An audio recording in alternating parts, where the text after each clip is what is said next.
Sports Talk. Let's go.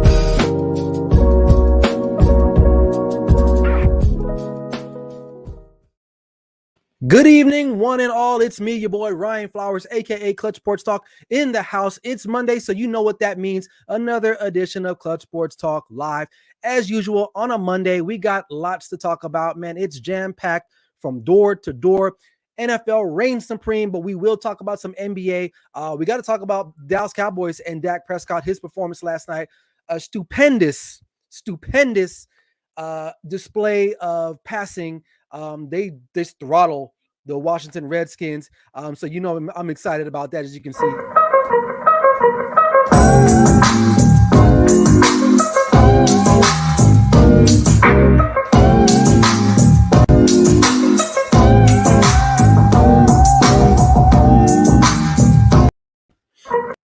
As you can tell, I was very excited last night about my Dallas Cowboys won in convincing fashion.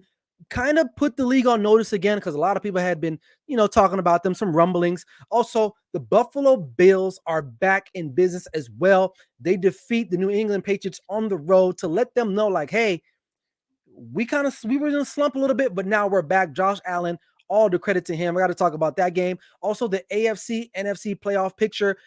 Some things changed yesterday, so I'll go over those today. And also, the LA Lakers lose again on Christmas Day. Wasn't because of LeBron. Where the hell is the rest of the Lakers team? And what do they have to do in order to right the ship in LA? It's going to be more than changing the name from Staples Center to Crypto.com Arena or whatever the heck the name that is. So anyway, as I always say, sit back and relax and enjoy the show. This is Clutch Sports Talk Live with me, Ryan Flowers. Let's go.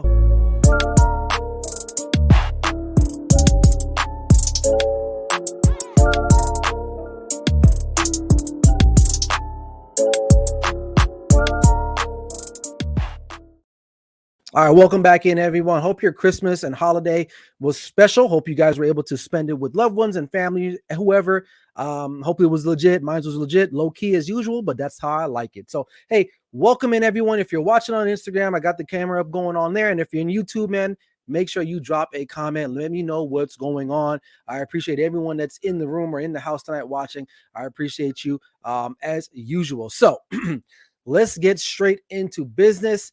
And the business of Dak Prescott and the Dallas Cowboys. So, like I said at the top of the show, the Dallas Cowboys put on a performance. They scored 56 points. That's the most points scored in the league by a team this season. And shout out to them. They did what they needed to do. The defense was superb as usual, but the offense got it going. And this is the scary part about the Dallas Cowboys that people have been sleeping on, including myself. I've questioned some of the play calling. I've questioned Dak Prescott's play just a tad bit, but deep down in my heart and in my gut and in my feelings, I knew this game was going to happen at some point. The Dallas Cowboys are undefeated so far in December with one more game left. Actually, no more games left. They went undefeated in the month of December. They'll play the Cardinals the upcoming Sunday. This the afternoon game, I would say, on Fox. So that should be another game that they can probably win because the Cardinals are reeling. But let's talk about the game last night at hand. The Dallas Cowboys played complementary football. For those who are new to sports and you don't understand what complementary football is, it's all three phases of the game. The defense was on point. The offense was clicking on all cylinders, and the special teams, again, with another block punt, another big special teams play, they all padded together, and that's why they ended up winning 56-14 against a division rival in the Washington football team. And some people might say, well, you know what? It's the Washington football team. They suck. They don't even have a real quarterback. But here's the deal. When you play a divisional rival, the games are much harder than you do or against any other team that you play every so often. Why? Because you see this team twice a year. And not only did you see this type, I'm getting ahead of myself. Not only do you see this team twice a year, the Cowboys just played them 2 weeks ago, right? So a lot of it was still fresh. A lot of it was still on the minds of the Washington football team. Their scheming, all their strategy, all that, and the Dallas Cowboys were still able to throw in a couple more wrinkles to basically shellac the Washington football team. So what does that mean? Well, it means a lot. Obviously, you hear, I'm going to pull up Dak Prescott's numbers from last night. So you guys can get an idea on what exactly he did. So those of you on Instagram, you can't see this right now, but last night Dak Prescott threw for 330 yards. His average attempt was 8.5 yards. He had threw for 4 touchdowns, no interceptions, and a rating of 131.4. If that's not good, I don't know what else is good. This was a great game by him. He looked in control early and often. One thing I noticed too, and I kind of knew this was going to happen. Amari Cooper was in the news earlier this season, actually this week, and he kind of was a little disgruntled about his usage within the offense. They made sure they targeted him a lot early in the game. I believe in the first 10 or 13 plays, he had 3 or 4 targets. That is serious. Why? Because Amari Cooper is one of the better receivers in the National Football League that people do not understand. Why? Because he's not that traditional diva wide receiver. So take that link down. Oops, wrong clip there. He doesn't cry a lot. He's not a traditional diva wide receiver. He's not going to complain a lot. Right. My cousin on Instagram says that sounds pretty efficient. It is. That's very proficient. That's more than proficient. A lot of great quarterbacks, they did not have an effort like that yesterday. But listen, the Dallas Cowboys had it going. They were running the ball. Zeke looked better than he has all season, at least in my opinion. Even with the knee brace, he had a little bit more pop, a little bit more burst. He was running behind his pad level tremendously. You didn't really see a lot of Tony Pollard, not till the end, cleanup duty. But listen, the defense again was another factor. Dude, I was watching my boys on the Dallas, they're called the Dallas Can Fans because they're from Canada. And on their little live show that they were doing during the game, they made this point where they were saying, listen, when you watch the Dallas Cowboys defensive line, they look like a swarm of bees or like a hive of bees because they may not get to the quarterback all the time, but they're just always buzzing around the quarterback. Go back and watch the tape and you'll see that. And not only are they getting pressure, they're getting healthier. Since DeMarcus Lawrence has returned, this defense has stepped up a notch. Randy Gregory, congratulations to him on his Pro Bowl bid. Look, the guys in the middle, Neville Gallimore, another Canadian, a guy who's playing out of his mind. He's come back from dislocating his elbow in the beginning of the year. Tristan Hill should be back. I believe he missed 2 weeks because of suspension, and then this week of COVID, so he should be back. That defensive line, man, Micah Parsons, dude, it's crazy. It's just crazy that this guy should be Defensive Player of the Year. He's one of the most dominant defensive players we have right now in the NFL. Even though he's a rookie. What else more can I say about Trayvon Diggs? I posted a video about him. A lot of people talking about him in social media that he's not a great corner. Listen, people, here's the thing about this, right? He's not your traditional quarterback like a lock. He's not going to lock guys down. That's not his game. He's about 6'3", 6'4", if I'm not mistaken. Very rangy. He runs about a high 4.3, close to 4.4. He's not going to burn you like that, but what he does do, he has great ball skills. He's around the ball. And it's also noted that he has 11 interceptions, which is the most in the National Football League for any cornerback. And also he tied a franchise season record for the Dallas Cowboys, which is held by Everson Walls, a great cornerback from the Cowboys way back in the 70s, 80s, right? So you can't say he's trash because you can't be trash and lead the league in interceptions. Well, teams will still go at him, you know what? And they can. And it's at their own peril. Why? Because you know what? Yeah, you may get him once or twice, but there's going to be a play in the game that he's going to make. Why? Because he is attracted to the ball. And honestly, I'd rather give up a 10, 15 yard, 20 yard play than in return, you get an extra possession because the guy steals one with an interception. That's football, man. That's football. And if you don't understand that, then I don't know what else to tell you. And if you think he sucks, make a request to come on the show and we can debate that any day of the week, as long as it's scheduled and in advance, right? Because I got stuff I got to do. But nonetheless, the offense, again, was clicking. Special teams with the block punt for a touchdown. The Cowboys are looking good. And if you look at the other teams in the NFC, they match up with all of them. All of them would be concerned to play the Cowboys. Now, I think a lot of those top teams like Green Bay, the Rams are playing well. Tampa Bay, those top 4 teams, including the Cowboys, they all would be pretty. I mean, here's the thing. What's one thing right now that the Dallas Cowboys do better than a lot of teams right now? I'll let you guys think about that. Even on Instagram, let me know. They rush the quarterback. All quarterbacks are affected by pass rush. I don't care who you are, right? You get to them, they start thinking, They do things that they don't want to do. They do things that are uncharacteristic, and the Cowboys can get after the quarterback, man. They can do that. So they have a shot this year to really go all the way. The defense is going to be legit, and it's going to boil down to the offense. And what I saw yesterday, if that's how they're going to play the rest of the year, look out for the NFL, because the Cowboys are going to make some noise, and maybe they might get that chance to play in SoFi Stadium in Inglewood, California. So we'll see. All right, moving right along, talking about Super Bowl contenders, the Buffalo Bills head into New England yesterday, and they defeat the New England Patriots. Mac Jones really, look, a lot of people think I hate on him. My good friend Barry Grant thinks this guy is going to be a talent. I think he is what he is. He doesn't suck, okay? Mac Jones doesn't suck. But what I saw yesterday and the week before, he's limited. He's not a guy that's going to come back. He's not going to have a lot of come from behind wins, because he's not that guy, right? The Buffalo Bills, they took it personal. After losing to them a couple of weeks ago on Monday Night Football, where Mac Jones only threw like 2 or 3 times, even though the win was crazy, and still lost that game because the Patriots were just able to run the ball way more effectively. Josh Allen took precedence to that, and he made a point, and he was the difference maker in that game. Now, that game was still in the balance, right? Because the Patriots defense had a couple goal line stances, a couple fourth and goal, 4th and 1, 4th and inches type situation where they stopped Buffalo Bills. And that's the other thing. The Bills were aggressive. They were like, you know what? It's 4th and 2. We're going for it. There was a crucial play at the end of the game. It was 4th and 1. Josh Allen rolled out. They had him dead to rights, but he made a play. He broke free and he made a play, got the first down, essentially ending the game there. Now, the AFC is still wide open. It's wide open, just like the NFC, I would say. There's no clear-cut favorite, because you got, obviously, the Bills have reemerged now as a team that you have to consider. You also have to think about the Indianapolis Colts, who've won their last 3 in a row against really solid teams on the road and at home. And the way they're playing, Carson Wentz is playing phenomenal. I posted something on that on Instagram yesterday.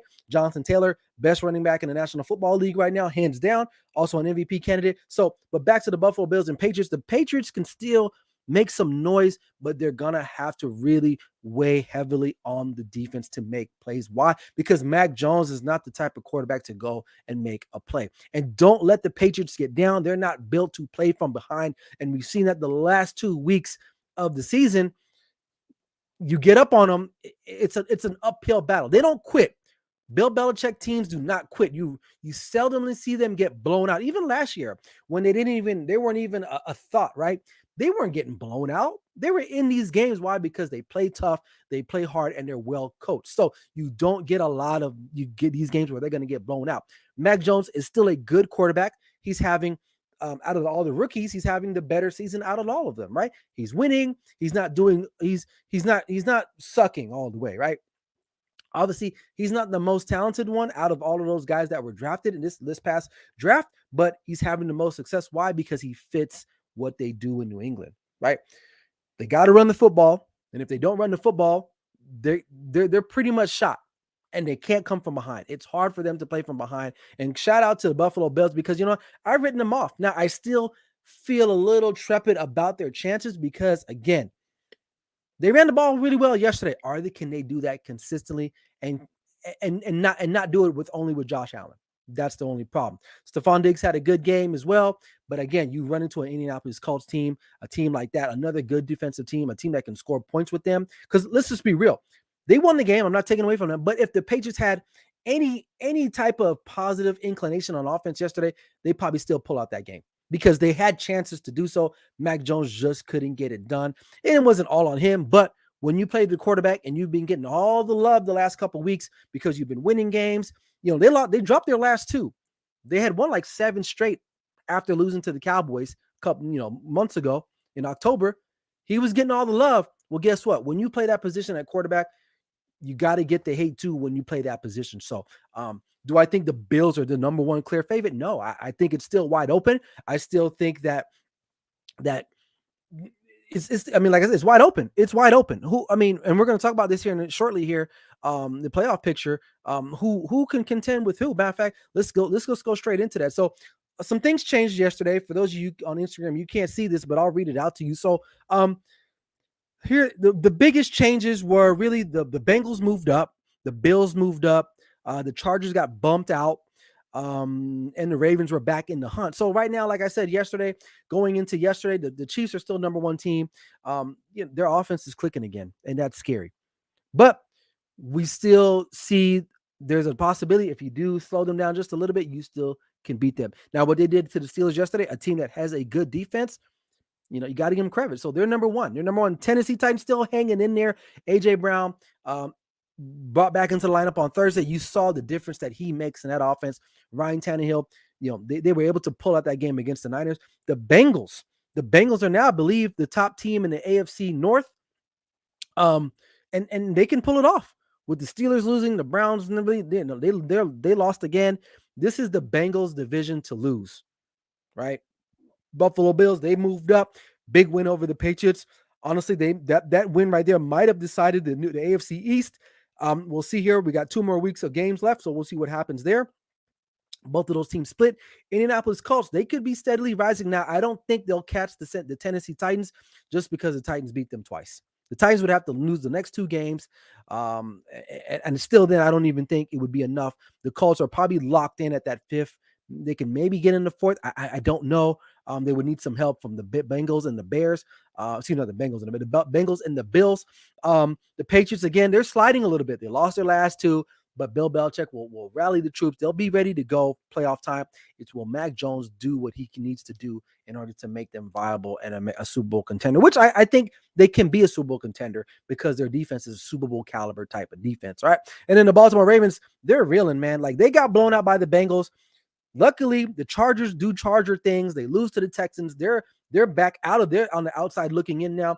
I don't know, man. The Baltimore Ravens have a lot of injuries. We don't know the health of Lamar Jackson. He should be good to go next week. We'll see.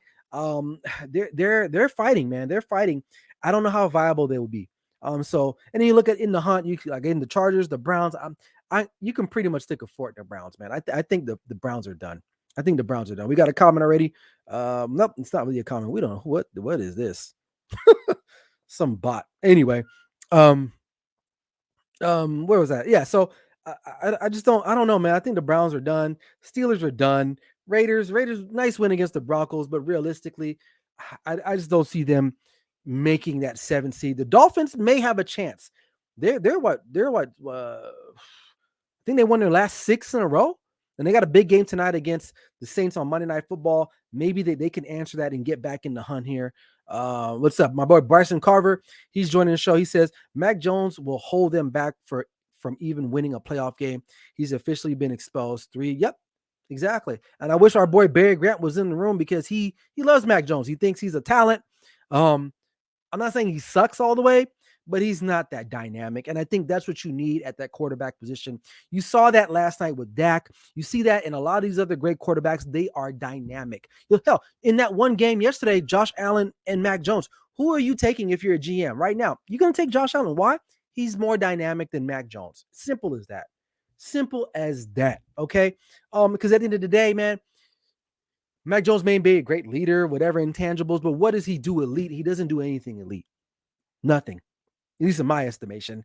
So that's just my point of view. So anyway, but that's the playoff picture for the AFC. Let's take a peek at the NFC right now. Not a lot of big movement. The only movement really was in the 7th slot. The Eagles moved up. The Vikings losing yesterday, that bumped them out. Now they're on the outside looking in. But for the most part, it's pretty much still the same. Green Bay Packers at number 1. The Cowboys are striving to get to that number 1 spot. We'll see with 2 games left. They got the Cardinals and they finish up with the Eagles on the road. It's Bryson says, bingo, appreciate it, man, because that's facts. That's facts. And I know, we all love our players. We love who we love. We like who we like, whatever. But you have to take some of that objectiveness and be subjective, right? You got to call it what it is, right? I'm a Dak Prescott fan. I'm not going to say he's the greatest quarterback. He's not. He's better than Aaron Rodgers. No, he's not. I'm not crazy, right? But I know his limitations, but I know what else he can bring to the table, right? So with Mac Jones again, what does he bring to the table? Really? If you look at his stats when they were winning those games, it was the defense. Now, he had some nice games. He didn't turn the ball over a lot. He did what he needed to do, right? So we'll see. We'll see. Bryson says, I have a good feeling about our boys, man. Me too, man. Me too. For those of you who didn't see my Instagram reel yesterday, I was in the mood last night. I was sipping on something. You know, I'm an adult. I can sip, right? Wasn't crazy, right? But I was in the groove. I was vibing out. Check out the reel on my Instagram at clutch .sports.talk. You'll check it out, man. You'll get a laugh. Even looking back at it, I was kind of laughing a little bit too. So, but anyway, so NFC playoff picture. Listen, Cowboys are number 2. They're looking. I mean, if we get some help with the Vikings beating the Packers next week Sunday, we'll know more or less what's happening, because we would have already played the Cardinals. We got to win that game. In order to stay in the running to be the number 1 team in the NFC, which honestly, it didn't really matter to me at this point. Then you coming at number 3, the LA Rams, who are hot. OBJ, he's had a touchdown in every game in the last 6 games or something like that, some crazy stat. So they're looking to use him a lot more. Listen, Cooper Kupp gets a lot of love, and Cooper Kupp's a tremendous player. But the most important player on that team is OBJ. Why? Because he is the difference maker. He is the guy that will get. He really scares teams. And I'm not saying when defensive coordinators, they look at the Rams and they look at Cooper Kupp's nice, but I don't know if he scares teams the way an OBJ, like an OBJ in his prime. There's nothing more scarier than that. The dude is scary, and he's looking like he's feeling comfortable again. Matthew Stafford, they got away with one. He threw 3 interceptions yesterday. Again, a lot of people thought he was an MVP candidate. He pads his stats. What's up, Darian? What's up, Boo Boo? Listen, man, OBJ is the difference maker of the LA Rams. All right. I still don't know what's going on there. I don't know how it's going to end up for him, but right now he's looking good. That defense is playing good. But again, we have teams that can match up with the Rams. So we'll see how it's going to go, how this is going to play out, right? All right. Buccaneers at 4 right now. They're kind of reeling a little bit. You know, they got a little healthier. They played Carolina yesterday. And can we all say that Cam Newton probably just needs to hang him up, or just realize that he is a backup? Bryson says, I don't know, bro. I love OBJ, but Kupp keeps me up. And I don't, man. I watch a lot of film. I'm not saying Kupp is not a talent. Kupp is great. He's having a tremendous year. But OBJ is that guy, man. He's that guy over the top. He can take a 2-yard catch and go, man, and go, right? I think guys, he's a difference maker. And again, I'm not saying that Cooper Kupp isn't a playmaker, so don't go out here and thinking that I'm saying that. I'm not.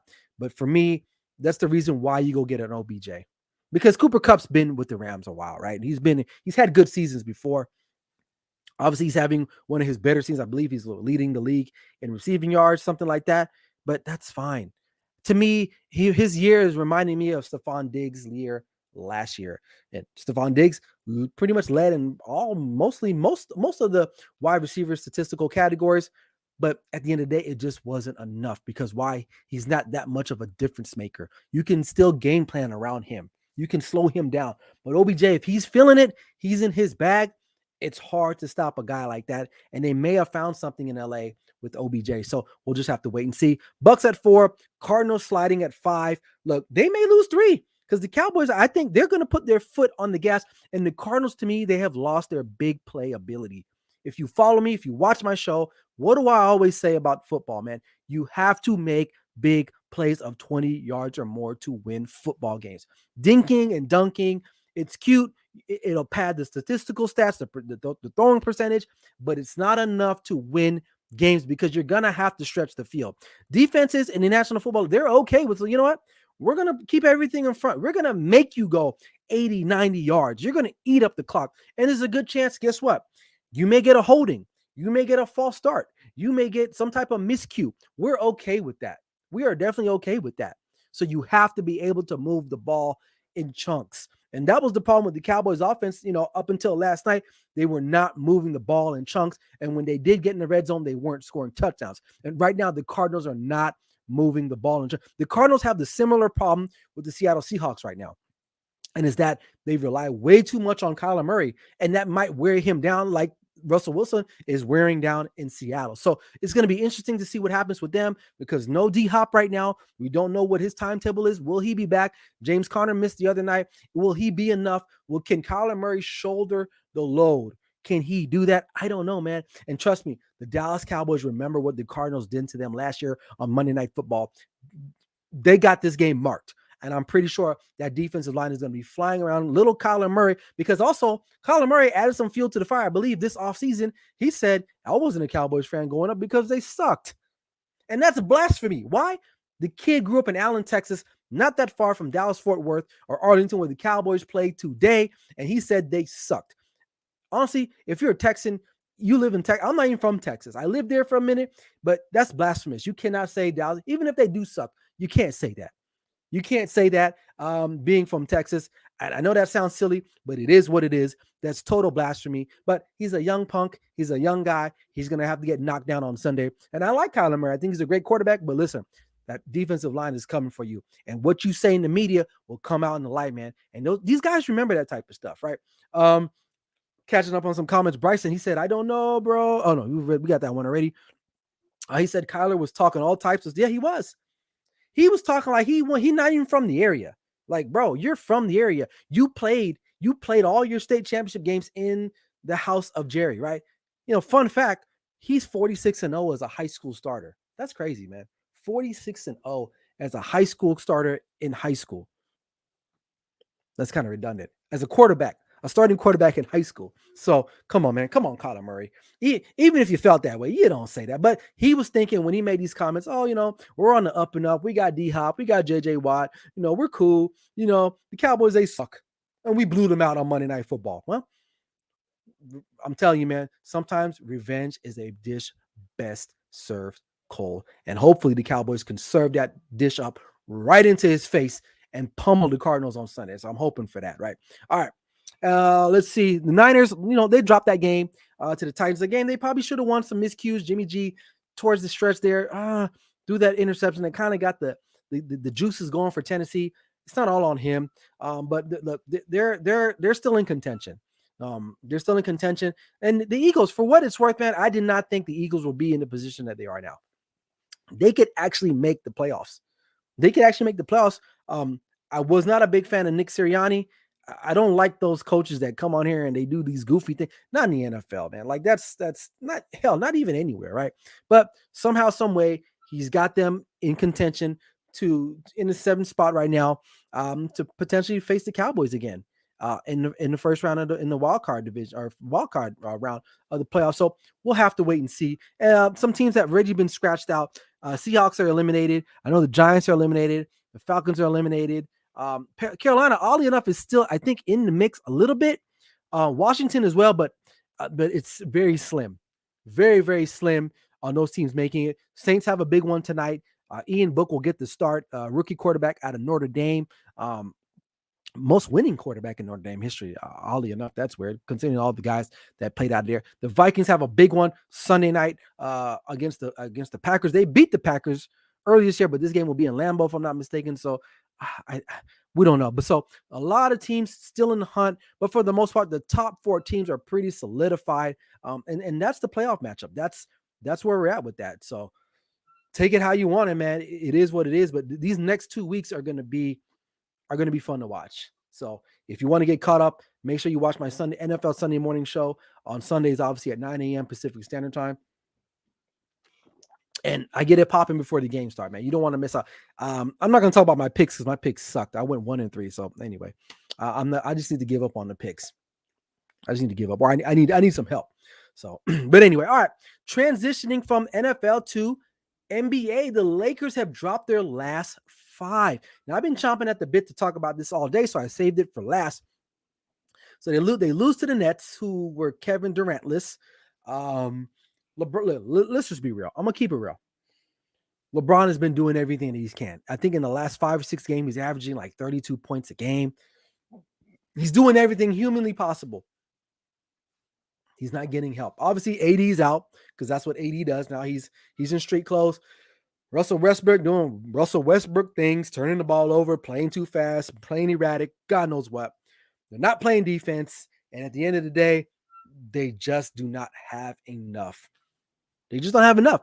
Well, before we get to who's to blame, let's look at some crucial key statistical factors as to what the problem actually is with the LA Lakers, right? So when this team was constructed, even when LeBron got there, the biggest knock on the LA team was that, listen, they don't shoot the three-point shot well. And why is that important? Well, the league is heavily favored on three-point shooting. A lot of the top teams shoot the three-point very well. Phoenix Suns, Golden State Warriors, Milwaukee Bucks, the Nets, they have guys that can shoot. Right now, the best three-point shooter on the Lakers is probably LeBron. And I'm just speaking that. I don't even know if that's true. It just feels like way. And someone quote me if I'm wrong. So right now they're 18th. So they're just below the middle of the pack, but they're not good. That's what I'm saying. They're 12th in defensive rating, which okay, they're not quite top 10, but hold on, I got a comment in Instagram. We got Braun can do it by himself. Personnel does not fit. So that's what one of my cousin feels that, Braun can do it by himself. And I don't think he can anymore. And I'll get to that in just a moment if you sit tight there and let me finish this off here. So 12th in defensive rating.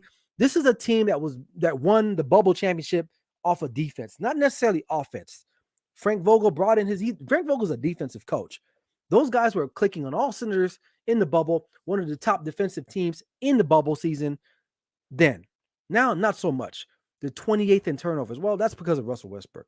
You can't turn the ball over and expect to win a lot in any sport, especially sports like football and basketball. When you give teams extra possessions to score on you, guess what? You're going to more likely lose, right? So they're 28th in that, 21st on opponent's second chance points. So meaning they're I won't say dead last, but they're on the bottom of the league.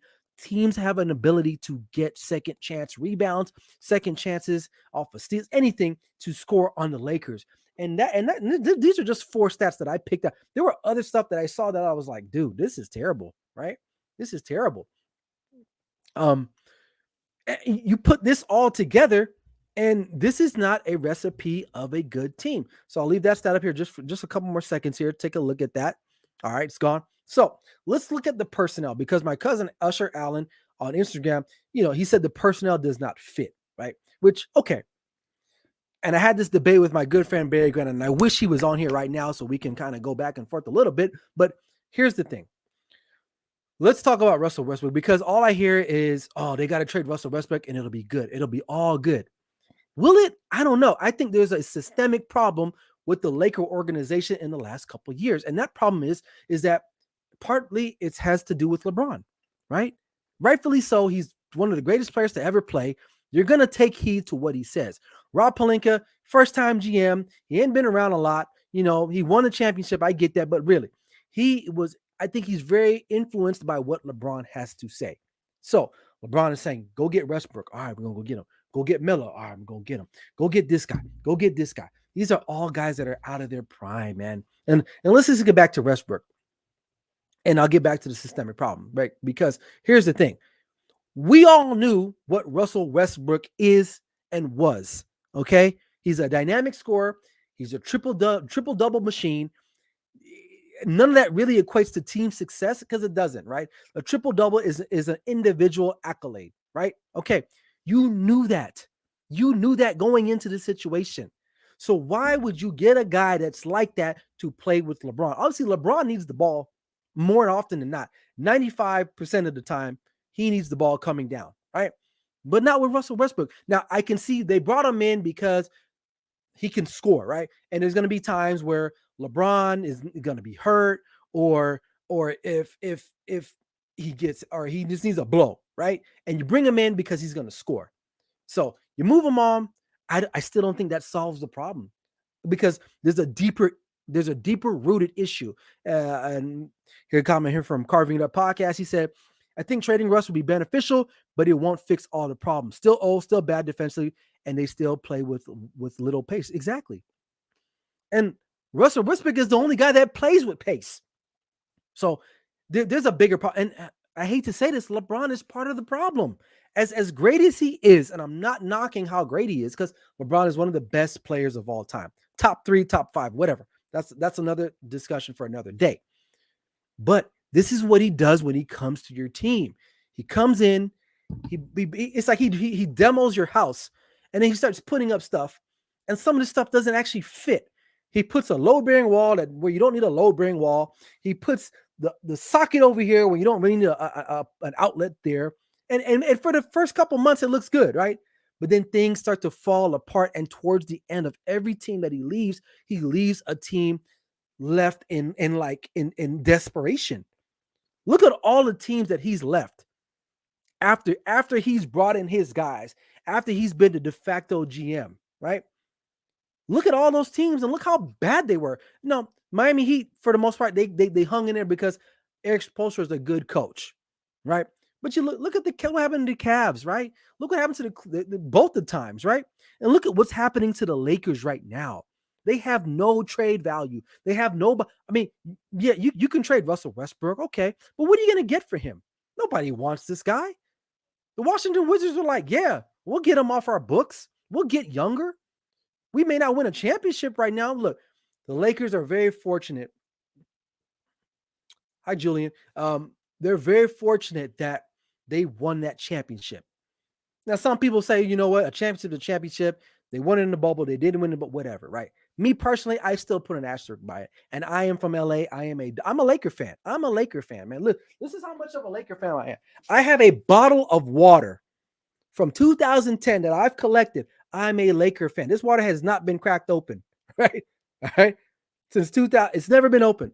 You probably can't see it. I'm a Laker fan. I'm not this guy that comes on here and I'm a fanboy. I am a legitimate Laker fan. And when LeBron came, like I was excited, but then I started thinking, I'm like, it feels kind of weird still. Because growing up in LA, it's like he wasn't a homegrown guy. And what we're seeing now is that it's a very nomadic type team. Look at our roster. Who do we have on our team that's really homegrown? THT? That's about it, man. Who are we excited about? Nobody. There's nobody in the Laker roster right now that I'm like, you know what? This is our guy.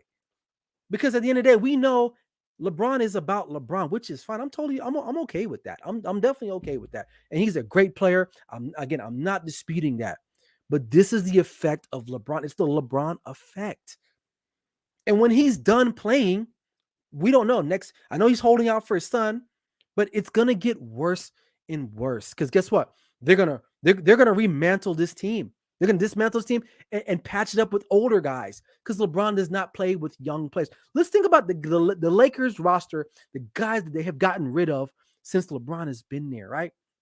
We go back to last year. Caruso is one of the more clutch glue guys that we've had, and he was our guy. He was a Laker, right? He was a Laker. Kuzma, Lonzo putting together a good career right now, which it didn't seem like he was gonna have a great career, right? You know, what's the other guy? God, I forgot his name.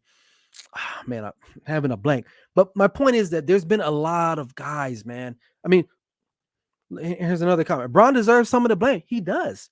It doesn't mean we hate on LeBron, but this is the problem. It's a systemic problem. You can get rid of Westbrook, but it doesn't mean you're going to fix the problem because he's not the full problem. He's the fall guy. That's what Russell Westbrook is. He's the fall guy in the situation because why? He makes it easy to be the fall guy, right? So he said Bron deserves the blame. They had a trade setter for Buddy Hield, and he nixed it in favor of Russ and Melo, Jordan, Rondo, Dwight, Bazemore. You're right. We have Bazemore. Like Bazemore? Really? Bazemore? That's who Bron wants? DeAndre Jordan, he ain't been good in a while, man, since he became a vegan. And no offense to vegans, but he ain't been good. There's a reason why he's bounced around. Melo probably the only guy that's like, okay, you know, he kind of resurrected his career a little bit, but he can't be a guy you count on all the time. You can't. You can't, dude. So, you know, again, LeBron is part of the problem. Yes, Laker management has they have to be held responsible for it as well too. But here's the thing, man. LeBron is so big. Rob Pelinka, Jeannie Buss, they're rookies. LeBron has been in and around. I mean, I get it. Jeannie Buss has been around the NBA, you know, since her dad owned the team, right? But as far as this stuff is related, she's not in there making decisions on player personnel. She's leaving that up to Rob Pelinka, and Rob Pelinka is leaving that up to LeBron and his team. That's a fact. That's a fact, okay? And I know everyone, LeBron has done so much for, that's great. We got LA a ring. That's fine, but you're only as good as your last championship in LA. And if you're from LA, let us know in the comments, man. Let me know if I'm right or wrong. I'm from LA, bro. I'm from LA, and you're only as good as your last championship. And that's been a while, right? In LA time. Yeah, it was only 2 years removed. That's like 10 years for us because we're we win championships. That's what we do. What's up, Shelly? We do. That's what we do. And right now, I feel like LeBron is kind of like he's in cruise control in his career, which he deserves that, right? He's played a lot, but I think now he's on the downturn, right? He's past his prime. He's still putting up incredible numbers. I get that, but he's not worried about it like the way he used to be worried about it. And some of that is reflecting on AD. It's reflecting on some of these other guys, right? The Lakers will probably not even make the playoffs. They probably, and if they do, who cares? Like, this is where we're at as a Laker community. We're talking about, man, I hope they make the play-in game. What? That's good for Memphis Grizzlies. That's good for, like, I don't know who else is out there. Memphis Grizzlies. That's good for, like, the Hornets. But when you're talking about the LA Lakers, 16, 17 championships, Hall of Fame players, Shaq, Abdul-Jabbar, Johnson, Scott, Big Game James, Michael Cooper, Kobe Bryant. We talking about hopes of the playing game? Playing game? Please, man, get out of here with that. And LeBron is partly to blame for that. And I don't care. I mean, it may sound like I'm hating on the guy, but this is a fact. This is what he does. He comes in, he changes up some stuff. It's like, what's that movie? God, what was that movie where they were fighting aliens? It's like Independence Day. Remember back in the day, Independence Day, those aliens they hovered over, they come in, they get what they need, and they leave the planet worse than when they found it. And that's what LeBron is doing. He's gotten what he's needed. He's in LA. He sucked everything out of the organization for the most part, and they let him do that. So Genie and Rob Pelinka, they're to blame, even the brother, right? He's going to suck everything out. And where are the Lakers going to be at when this is all said and done? Where are they going to be at? I don't know, right? We were hoping, we got AD. AD, dude, he might not even be in the league in the next 3 or 4 years. The way he's playing, right? We don't have any. There's like as a Laker fan, there's no like promising, like, like I said before, there's no guy that you're like, okay, I'm excited about this guy. He can be the face of the franchise. If there's anyone that needs to be traded, it's not Russell Westbrook. It's Anthony Davis. Why? Because you can actually get something for him at this point in time. And maybe if the Portland Trail Blazers are dumb enough to trade Damian Lillard for Anthony Davis, I would take that in a heartbeat. And then maybe you could get rid of Westbrook for something else. But he's not the real problem. It's LeBron and his team and everybody that just basically bows down to him, because at the end of the day, who's going to say no to LeBron? He's a legend. He's a legend. Are you going to say no to him? Are you going to say no to him? You're not going to say no to him, right? Especially if you're Rob Pelinka. You're 2-3 years into the job, one of the greatest players comes on your team, and really not because you recruited him, because Magic Johnson had a little bit to do with that, and also the city of LA had something to do with that. LeBron put this in motion a long time ago. He wanted his son to come to LA. He wanted him to go play at Sierra Canyon. He wanted him to do all this, whatever he's doing now. Why? Because LA is the place to be if you want to be in entertainment. If you follow LeBron long enough, you know everything he does is not by, oh my God, he just woke up. It's strategic. Everything he does is strategic. It's strategic. Yes, he wanted to come to LA. He wanted to play for the Lakers. Why? He probably wanted to win one for the championship, for the city, right? What better way to solidify your legacy by winning in LA, right? But all this other stuff outside of LA. So, I don't want to hear this, Westbrook is the biggest problem. And look, I'm not that much of a fan of Russell Westbrook overall, but let's be real. Don't blame it all on him, man.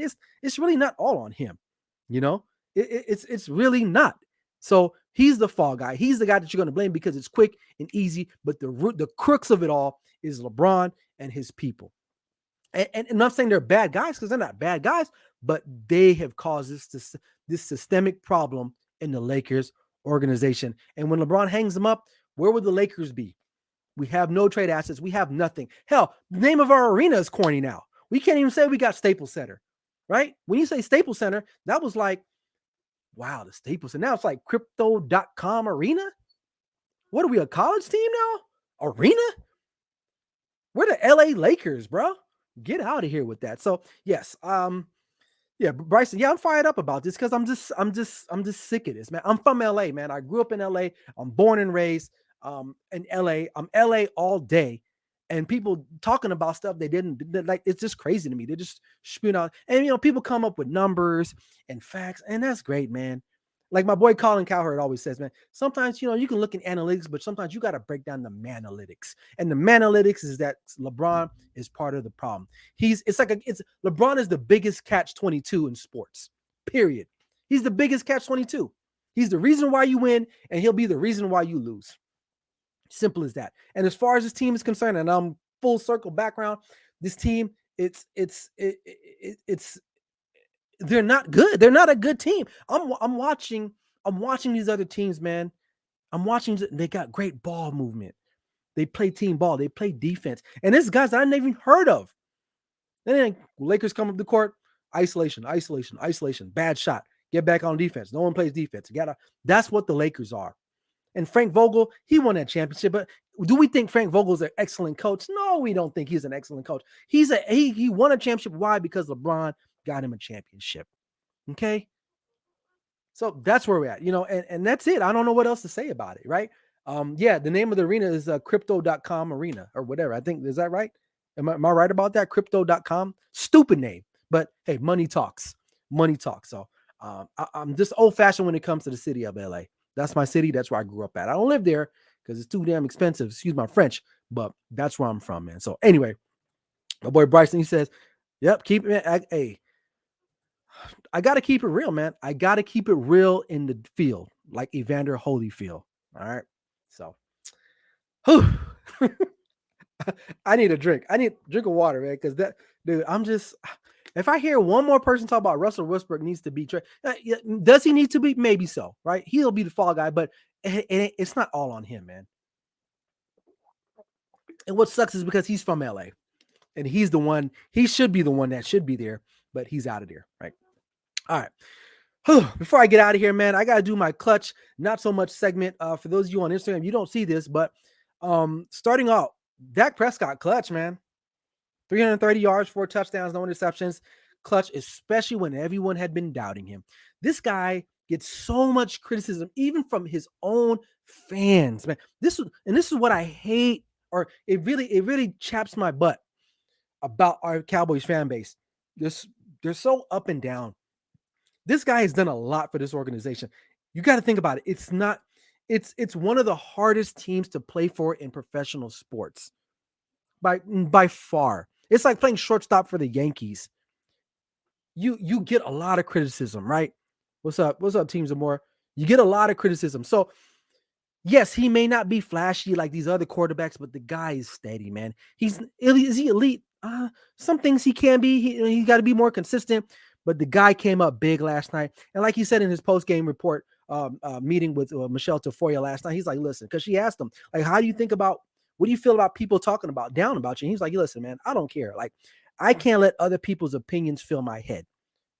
You can't. And you can't, man. And you can't, and right. And you got to keep believing in the guy because, again, I'm going to point to his story. If you don't know this guy's story, go on YouTube, man. I forgot the name of the documentary, but it's on YouTube.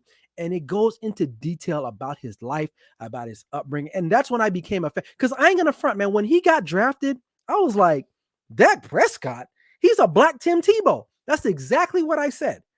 I remember that. I was working somewhere because I used to work on Saturdays when he got drafted in the 4th round. And I was like, one of my coworkers came to me. He's like, yeah, man, you guys took Dak Prescott. And I was like, the black Tebow? And I was like, ugh. And then it wasn't until that preseason game against the Rams, he threw a dime. I forgot to what receiver it was. And I was like, dude, that was a good throw. So then I went on YouTube and I saw this guy's story and I was like, this is my guy, man. Win, lose, or draw, he's my guy. I don't care, man. And people could talk mess all you want about him. It is what it is, but I believe in this guy. Will he win a Super Bowl? I don't know. We'll see. We'll see, man. But if he's going to win it, this is one of the better years to do it because nobody is that much head and as a team overall better than the Dallas Cowboys.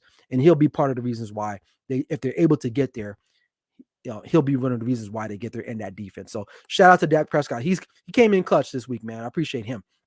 Not so much The LA Chargers doing LA Charger things. I've been on record week in and week out. It does not matter who is the head coach there. The Chargers are silly. They do stupid things. You lose to the Texans. I don't know how you lose to the Texans, but you do. Anthony Lynn got a lot of heat out here. They bring in this guy. What's his name? Brandon Staley. He's supposed to be this savant. Look, it's the same team, bro. It's the same team. I don't want to make it a racial thing, and it might be. I don't know. It's because Anthony Lynn was black, and I hate to pull that card. And Brandon Staley, also, he's this guru of a guy. Is he? Is he really? Rams defense is still good. Maybe it's the personnel, man. I don't know. But Anthony Lynn, he did a lot of good in LA, but he's out. He's in Detroit now, right? As an OC there, right?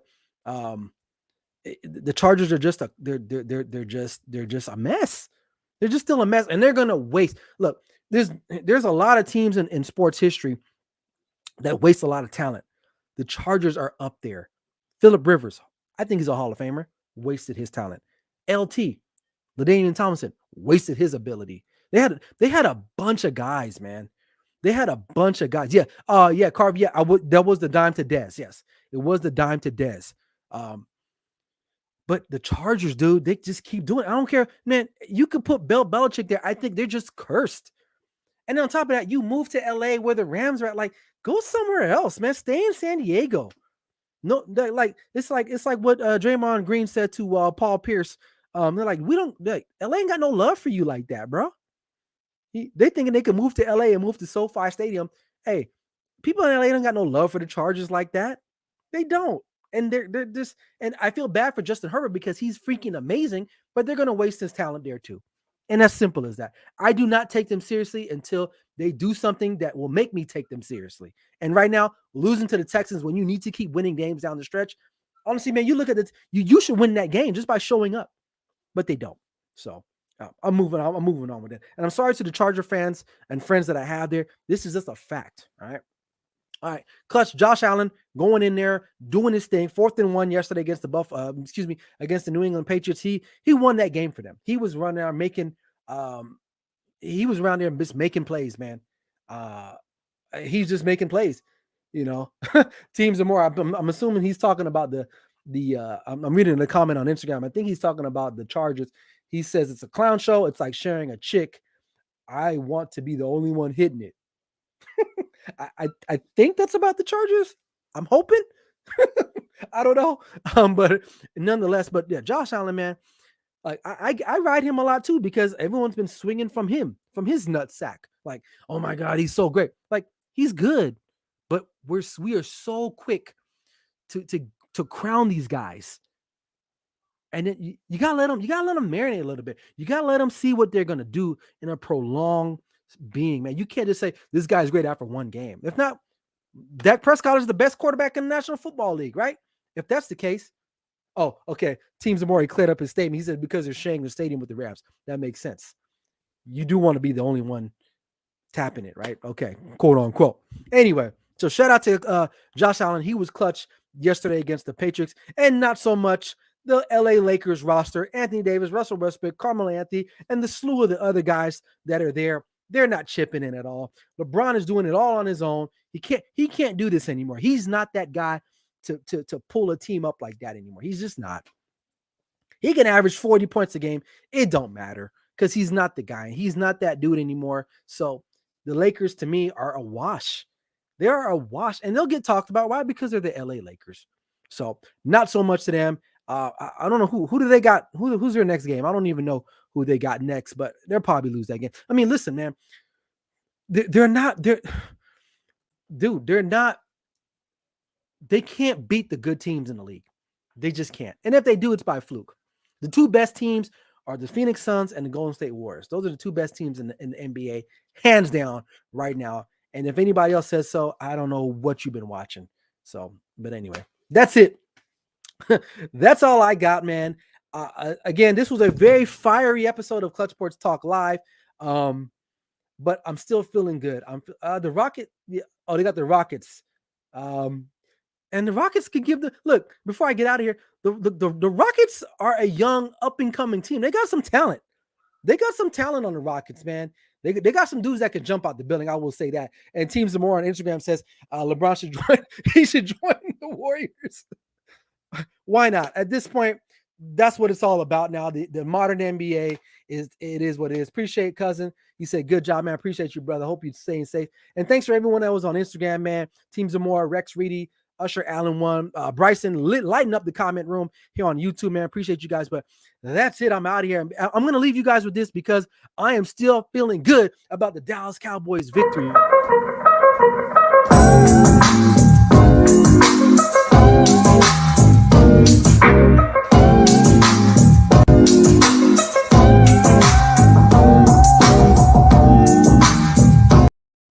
All right.